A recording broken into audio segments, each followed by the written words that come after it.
everybody, welcome back to another smoking and grilling video, and today we're doing a side dish, a dessert actually.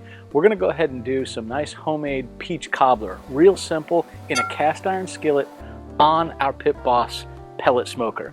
So the first thing we want to do is get our ingredients prepped. We're going to use some whole peaches. I will say, if you're going to get peaches, it's best to get the ones that are called stone-free peaches. The pits come out of them really easily. These are not, so I only have 5 fresh peaches, and I'm going to use some canned peaches. You can certainly do that as well, or frozen. Just drain them real well. We need about 3 cups of sliced up peaches. We need about 1.25 cups of granulated sugar, a cup of self-rising flour. If you don't have self-rising flour, no big deal. Just use a cup of flour, 1.5 teaspoons of baking powder, and 1/4 teaspoon of salt. We need 1/2 cup of melted butter. I've got a stick sitting out here in the sun. It'll just be a matter of time before that's melted. And that's it. It really is that simple. You'll see just how easy this is.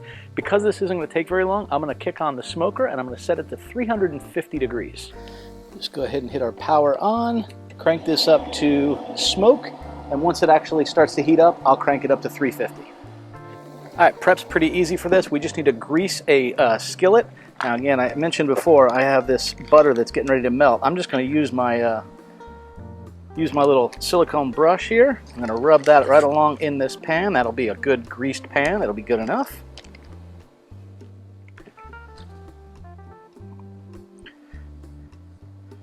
Now, this cast iron skillet is already seasoned. You can do this in one of these little disposable aluminum trays. You can do it in a cast iron skillet or in like an 8x8 baking pan would be just fine as well. And we'll start prepping some of our peaches here. Now let's see just how easily these do or don't come out of here. So I like to just go around the circumference of it and see how well these come out. Actually, these pits are coming out pretty darn easy. Now, if you want to skin these, which is what most people will do, it really is pretty easy. All you have to do is take some boiling water, dip them down in the boiling water for about 10 seconds, and then quickly drop them in an ice bath, and then you can just pinch it and the skin comes right off. It's easier to do that when they're whole. I actually don't want to do that. I like having the skins on when I do this. And we're just going to throw these right into our skillet.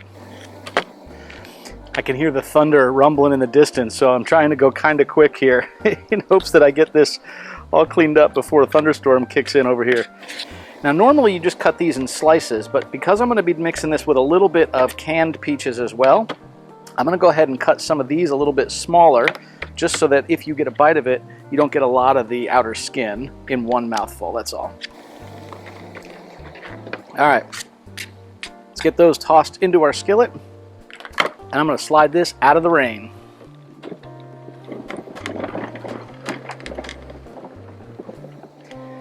Now I've got about a 10-inch cast iron skillet, and we just want these to be right about level with the top. I got the fresh peaches in, and peaches there as well. I'm just going to go ahead and sprinkle on a little bit of the sugar. Don't need to do a whole lot of it, just a little bit of it. Helps sweeten that up. I don't know, it's probably a tablespoon or 2 is probably what I put in there. Now I'm going to add some canned peaches as well, just to kind of round this out a little bit, just because I didn't quite have enough of the fresh ones. There we go. You notice I put the sugar on them before these, because these typically come packed in water with sugar in them, so they're already fairly sweet. All right, so let's go ahead and add in our ingredients here. We're going to start with our cup of self-rising flour. Again, remember, if you don't have self-rising, no problem. Just add, for every 1 cup, you want to add a 1.5 teaspoons of baking powder and 1/4 teaspoon of salt. The humidity, these are sticking a little bit, so make sure I get it all out of there. And then we want to do 1.25 cups of granulated sugar. It's probably less 2 tablespoons, just as what I put in there, but that's okay. Over here. Yeah, right here. Hey, do me a favor. If you like this video, go ahead and give it a thumbs up. And if you want to mix that around real good. Like it, subscribe to the channel, and click on that little bell notification so you get notified of new videos. Thanks. We need 1 cup of half and half is actually what the recipe calls for. I've done this with milk, and I've done this with heavy cream. It all works just fine. I'm using whipping cream right now because the kiddos just finished the last of the milk with their cereal this morning. So this is going to be a fairly rich one, but we'll go ahead and do it anyway. All right, we got our 1 cup of cream. If you don't have half and half and you have some whipping cream, you can just mix cream and milk. It's the same thing. All right, so we're gonna go ahead and add in the milk while we stir this. We'll get this mixed in real good before we add in our melted butter. You could use canola oil, vegetable oil. I just think butter makes it taste so much better. A little bit less greasy tasting and a little bit more rich. All right, and now we're gonna add in our half a cup of melted butter. By the way, half a cup is 1 stick if you're using stick butter. Now we're just gonna go ahead and stir this in. You just wanna whip this up. The consistency is gonna be almost like a, like a thick pancake mix or a thin cake batter. I don't know, that's probably the way I would describe it. The nice thing about this recipe is it really is simple. You're just gonna go ahead and pour your mixed batter right on the top of this. It's gonna be wet enough that it will seep down between the peaches a little bit. I'm pouring this close to the edge, but I don't want it running down the outside of this in any way, shape, or form.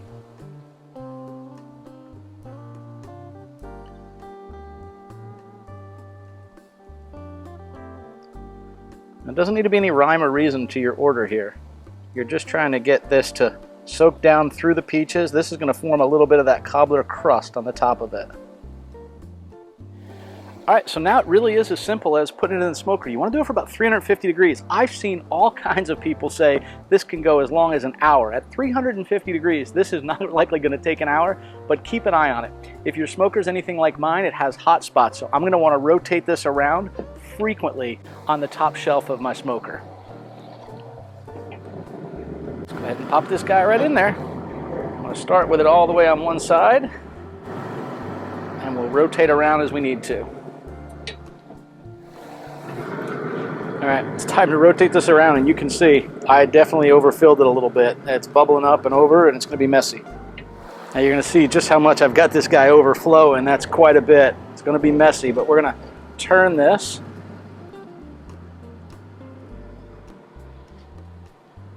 Yeah, look at that. That is going to be messy.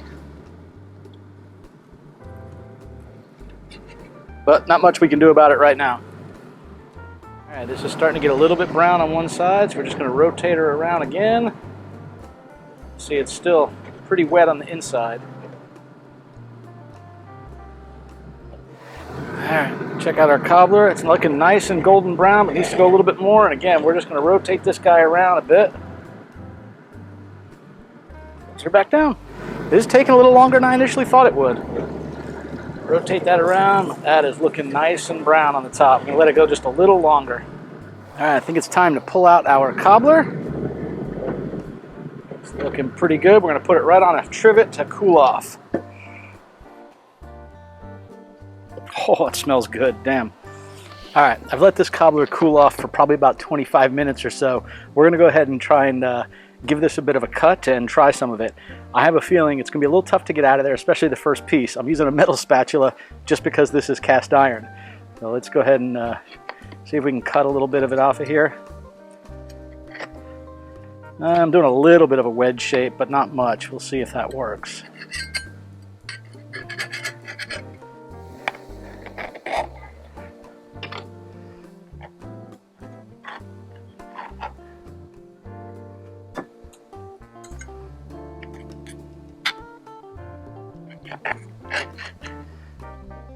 There you go.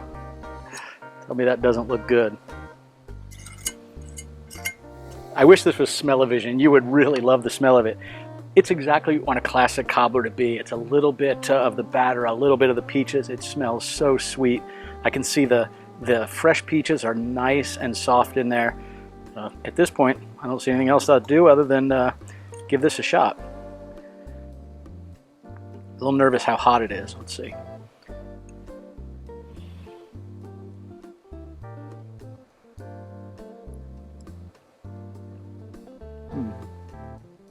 Oh my God.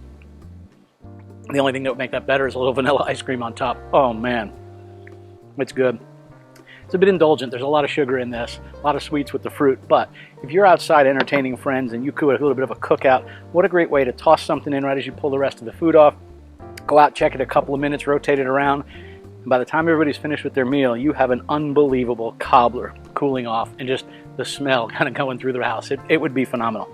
Anyway, I hope you guys enjoyed this side dish, smoked peach cobbler on the PitBoss pellet smoker.